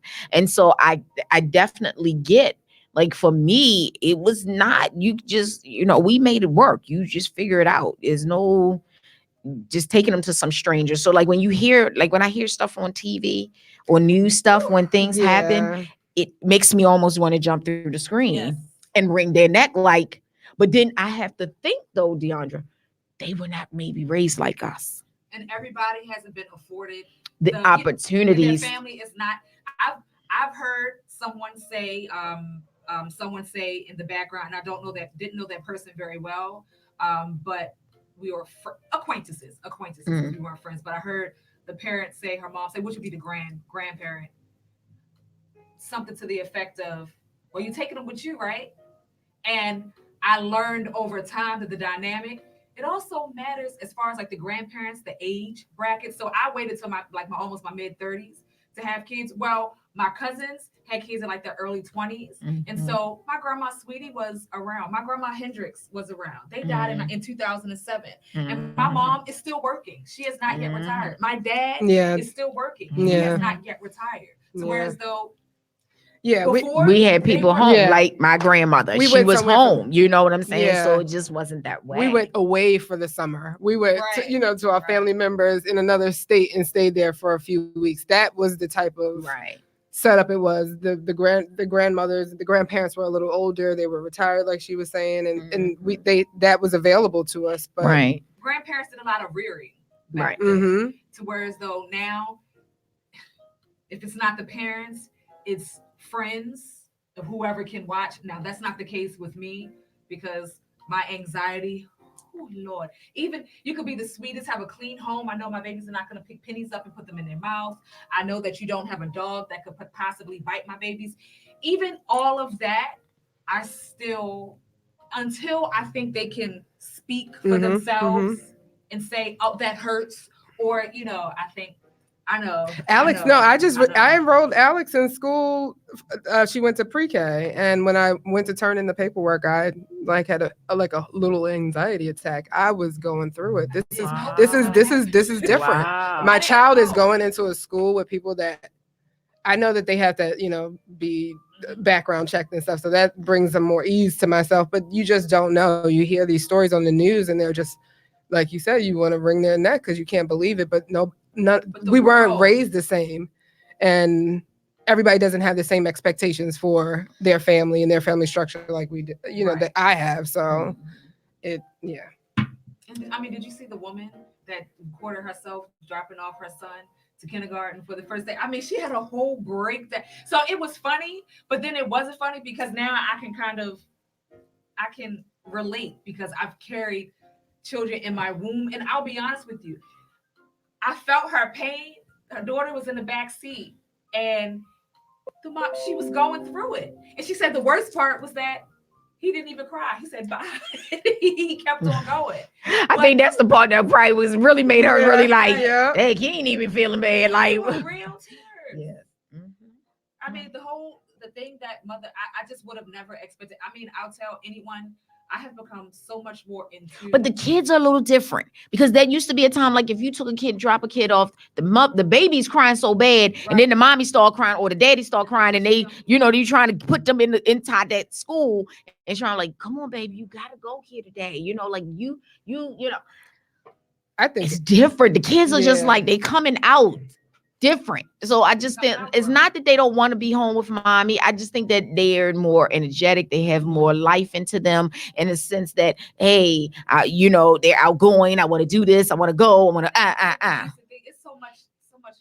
Like I went to space camp in middle school, and I would love to, number one, see a lot of those types of activities come back. But now, especially with social media and the technology and all the things that I remember being on a computer and you had to put in codes in order to make like your screen and your pictures and things of that nature. And I remember learning how to do the codes.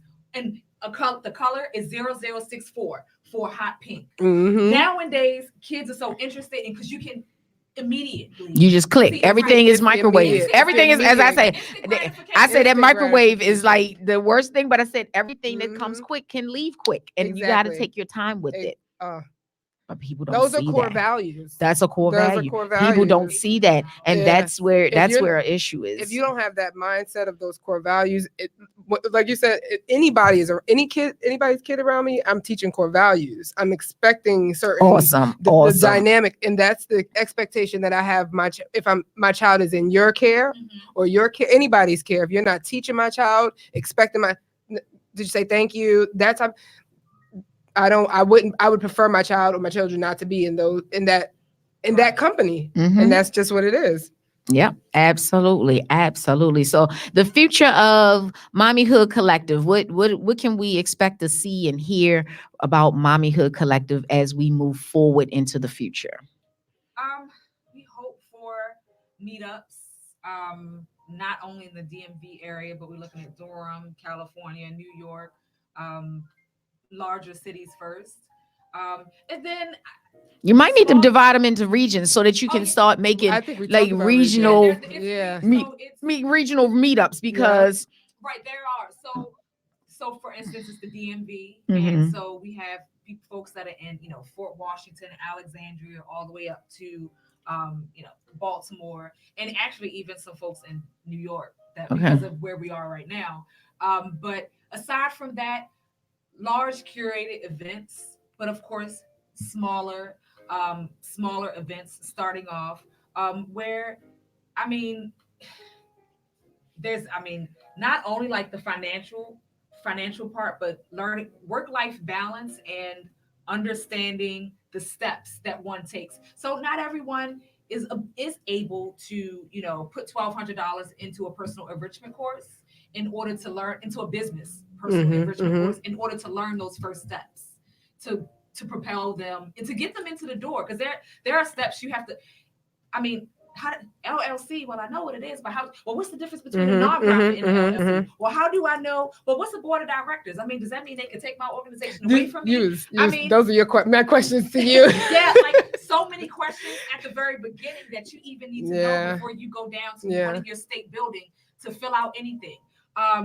Logos, why logos are important as far as colors and things that patenting your stuff and all of that, all of those things. Absolutely, all of those things. So before you even get to the point of establishing those things, speaking with people and going to events to where as though you don't have to pay $1,200 or $1,500, but you may pay $60 and you get a lunch and you get a cute little tote bag and you get 4 or 5 hours worth of information Wow, that can push awesome. you forward into what you have to do. And yeah, and I think that it's doable at a reasonable price because we want to help each other. Right. You know Mhm. what I mean? The fee would just be an administrative fee. But I would also say the future for the Mamahood Collective would be like changing the culture.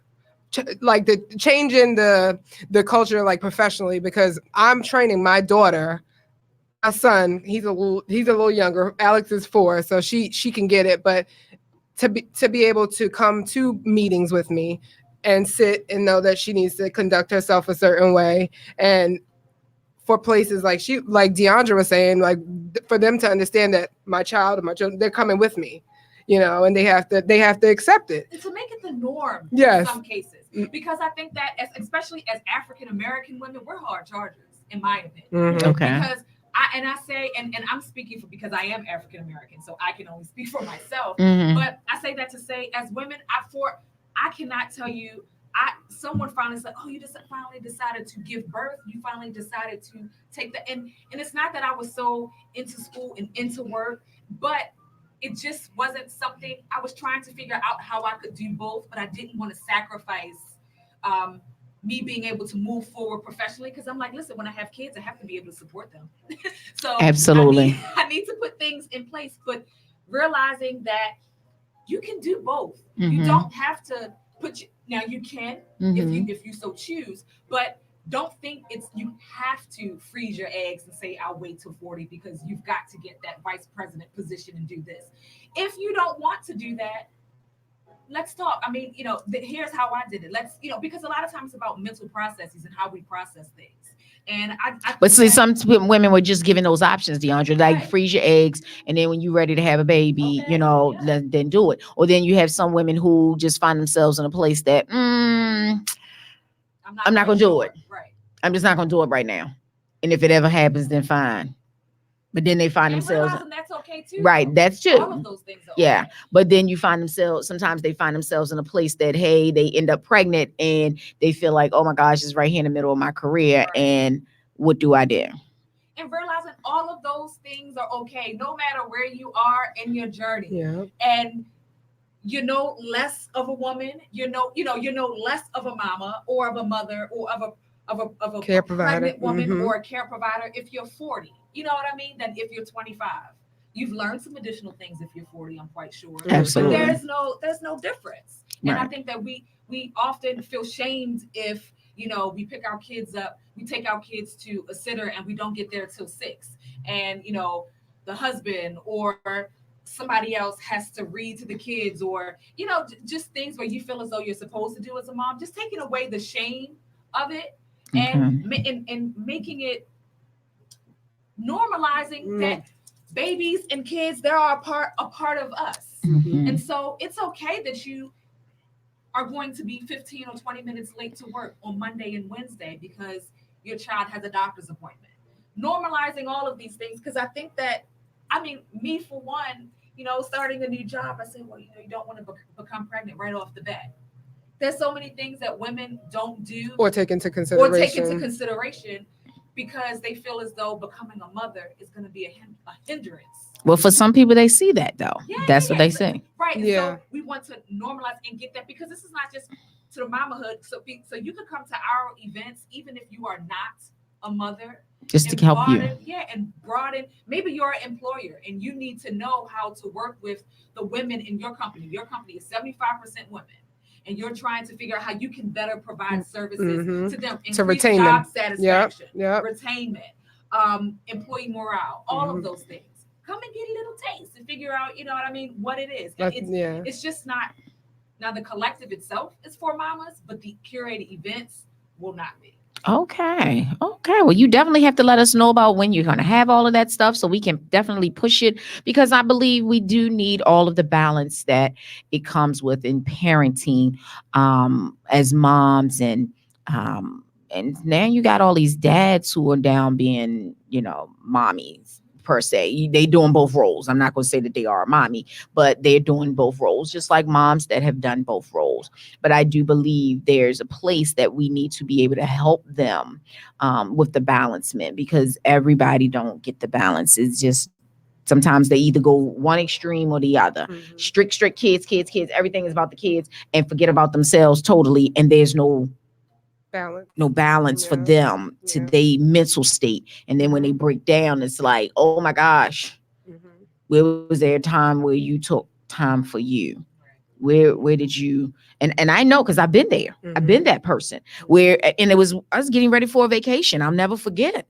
I literally had everybody's stuff ready. Like I've been buying. And when I was pulling, I'm one of them kind of people, I buy and just throw the bags in the corner till we get ready to go. They just kind of like stay in the corner till we ready to go. And then I take all the tags off and then I'm organizing. So you got the whole bed. So this is the bed and I'm organizing everybody's stuff. But when I got to the last bag, there was never anything that I bought for me. And that's when I began to start looking at the balance thing. This is way back, but I'm just saying, that's when I started looking at, wow. Don't even realize how much we, and I was like that with the holidays. I'll never forget. Like I said, I buy and throw in the corner. And one year I bought double video games and ended up giving them to my godson and stuff like that, and my cousin children, because I had just been buying, not remembering that I had already bought some of those things. So I had like 2 of this and 2 of that and 2 of this and 2 of that. It's like, how did I get all these double things? Because you get caught doing, and you get caught forgetting, like, okay, I did do that. I didn't do that. I did do this. I would say that for me, mental health is really big. So I've become very aware of my mental health and my needs. So I will say that for me and my personal and professional endeavors, I've communicate very loud and clear that I need help. This. Right. I need help. So my husband, he picks up on a lot of the task in the evening good. So that it frees me up, because I could do it. Right. I could. Okay. I would do it all. Right. But then I would be burnt out and I wouldn't be able to get to my stuff, the stuff that brings me joy. And I was going to ask you, ladies, this is going to be my last little part of it, is the balance of the relationships with the significant others and all. How does that all come into play? Because I know with mommies get caught up, and that's something that I know, and having people come to me a lot with different issues that the men feel like they're neglected sometimes, and even moms have felt like they've been neglected by the significant other in their relationship. So how do you guys, you ladies, how do you tend to keep that balance in with the kids and the significant others? How do you keep that working together for you? Well, for me, it would be communicating my needs so that I'm not overwhelmed and burnt out, and then I still have time for me and my relationship at the end of the day. And that's something that's new and I'm working on. So that's a day-to-day process growing in that area. But I go out and I do like utilize my support system in Maryland to take care of the kids sometimes and allow me and my Do you guys still significant- have date nights? Do y'all still have date nights with your significant others? Well, I don't have scheduled date nights, but No, it doesn't have to be scheduled. Yeah, Like but we do get out, I don't get caught up on. You're like some people say, well, this is date night for us. Thursday night is date night. But I feel like sometimes because of multiple careers and things like that, sometimes the date night might be Thursday. Sunday night might be the date night. You know what I'm saying? Yeah. Whatever works Or in lunch, your schedule. or- Right. yeah. Right. Whatever works in your schedule. So Yeah. I mean, what? I mean, and that's actually a large problem, because for me, in order to get a sitter, the person has to be comfortable with both babies at one time, and recognizing that it's difficult to put. So we typically do things like at night, maybe jazz, like some poetry or something like that. I love going into DC and walking on the pier. We love the wharf because we eat seafood, love to eat. And what I find that is difficult is they fight sleep. And so for me, I don't like to put them off on my mom or Christina or my cousin, because I know it's difficult at night. And I get guilty that I'm having someone watch them and that it's hard for them to go to sleep, and then they don't sleep. So when they're being watched, are they watched at your home or are they watched at someone else's at their? Okay, so that kind of, I think, sometimes give them a more comfortability place versus like if they add somebody strange, I think that's when they can get real agitated. But I believe having them in their own comfortably. We'll be late because Yeah. I'll try to put. I'll do everything before I leave. There'll be sleep. I make bottles. I boil the water. I put the bottles out. I put the Similac out. I put everything. I mean, I stack up the diapers, even though the caddy is right there. I put everything out. Okay. So there isn't, because it is a lot, and it will be times where I get to where I'm going late because Making sure they're like good. I have to be in control. No, because it's a control issue a little bit for me as Okay. well. And I'm realizing that I'm trying to relax on that. Okay. Okay. Well, it takes time and you just continue to work at it. And as new mommies, it can be new mommy can make you really, really like it's different. You know, because if she go the next go round, it's gonna definitely be a lot different. Not saying that she won't have the same, but I don't think she'll be as on edge as she is now. And it'll get easier. It'll still get easier. Like as they get older, it'll get a little because easier. Kamari was totally different. Kamari slept through the night. Kamari entertained herself. This was herself. This is totally different. Aside from the fact of being two, Harper and Colton have totally different personalities. But Colton has to be in your arms, but Harper, she likes to explore, and you have to be careful with her because she'll fall, that she'll bump her head on the wall, and So yes, so this is why. Yes, absolutely. So I find myself trying to be proactive rather than reactive. I'm setting up pallets. I'm putting their play area the way. I'm taking out the toys that I feel as though they can't play with together because they're too hard. Listen, I'm going the full 9 yards. But I do think that I would like another child. You would like one more? I Okay. would. But if when God blesses me, I do think that it would be different and I would be more comfortable. Okay. Because right now my anxiety is a bit higher, and I'm constantly when I'm out. But when I do go out, it's been a little while, but I'm okay with that. I'm not. I would like to get out, but right now what we're concentrating on is vacation for the entire family. Though. Okay. The babies, beach. Because I was when you took pictures on one of your trips, you were out the country on that trip. Which one? One I of your know, trips. right? I can't Exactly. remember. I Which can't one? remember. I haven't even been able to go anywhere since February or March. Right, that's what I'm saying. That was one of your trips. You were out the country. I don't remember where you went, and I just said she must have a nanny to help her with all of that, like, you know, because it's a lot to travel It really with is. multiple children Yeah. and all. And I'm like, okay, they out the country, and I just felt like when you out the country, it's just so much extra in life. You know what I'm saying? It was just Okay. It was just us. A headache. It was a headache Because they were really younger. 3 months. So Yeah. because I feel as though we have to take the bases, the car seat bases, Mhm. because I don't think the car seat is as sturdy as it would be without the base. So lugging through the airport with all of these different. That was why I said she had to have, because I didn't see your mother on nothing. So I'm thinking like she gotta have, like, she must have a travel nanny. That was my whole thought. Like, It's a my lot. cousin doing this thing I because she look gotta back- have a nice. I look back at like pictures and you know, it's easy to travel with one all of kid. It's a whole nother thing traveling with three, and then you know you and all. I was like in the car seats, and I was like, "Whoa, Lord!" Yeah, they thought we were crazy. We didn't want to check certain things because we knew those things are not cheap. They toss things and they break things, and I didn't want any piece to be broken off the car seat because, you know, once something is broken, It it's can no never go longer- works the It same. never works the same, and we're not playing with car seats.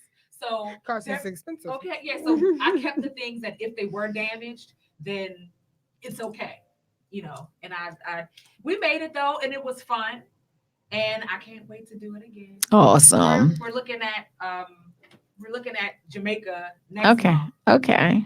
so hopefully. Okay. Well, that's exciting.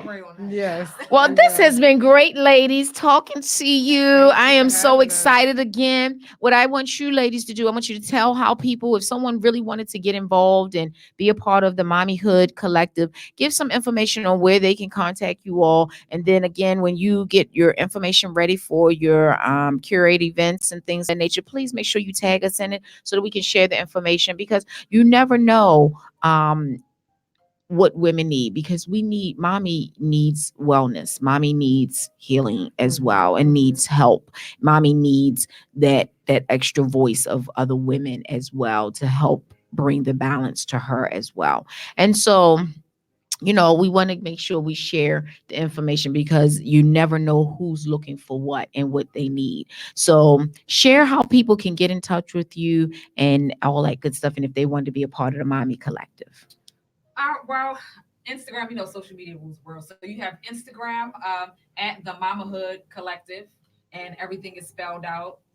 And then you have the website, www.themamahoodcollective.com. It's everything is very straight out. So if you put in the Mamahood Collective, Okay. And that's on Facebook, everything, because if they wanted to join your group and all of that, everything. So once you go to the website, Okay. if you fill out an inquiry, so you don't get access to the closed group unless you fill out an inquiry form, and then you get a Oh, because okay. we just want to make sure that number one, they're women, first and foremost, Okay. and that, you know, we know who is gonna be A part. inside of the group, Mhm. especially because we'll be having events where it's just us in closed locations. Mhm. So we just want to make sure that everybody that has access to that information is supposed to have it. Awesome. I like it. I like it. If you ladies wanted to give your personal information, how they can get in touch with you, if they wanted to just inquire about the information, please share that information with the guests now. On Facebook, I'm Raquel Moore, and on Instagram, it's beautifully_unorthodox, and that's beautifully with an IE. Okay. Those are the two ways to reach me. Okay. And I'm just lyrically visual. Okay. That's it. At lyrically visual on Instagram. Okay. I want to thank you, ladies. I truly have enjoyed this time in learning about the Mommyhood Collective and just talking about mommyhood stuff, period. It was just really good, a good moment. And here this is right here at the time of when school is just going back with the kids and all that good stuff with parents. And, you know, somebody might be needing this. You know, you never know where someone is in their life. And so I hope you've enjoyed our show on today. And please feel free to join the rest of our shows all week long. Today we have Diva Talk Real Talk with Diva that comes on at 2:00, and then we have shows the rest of the week. And if you are looking to have your own show, please join us here on the Baltimore Flavor Gospel Show. on the Baltimore Flavor Worldwide Flavor Network. I'm sorry, this is the Baltimore Flavor Gospel Show, but join us here on the Worldwide Flavor Network. We are always looking for new shows and new ideas, and we would like you to share your platform. You never know what your platform can do for someone else. And so again, I thank you for joining us on today. Know that I love you, but God loves you better than I ever could. Have a blessed and wonderful day. Bye.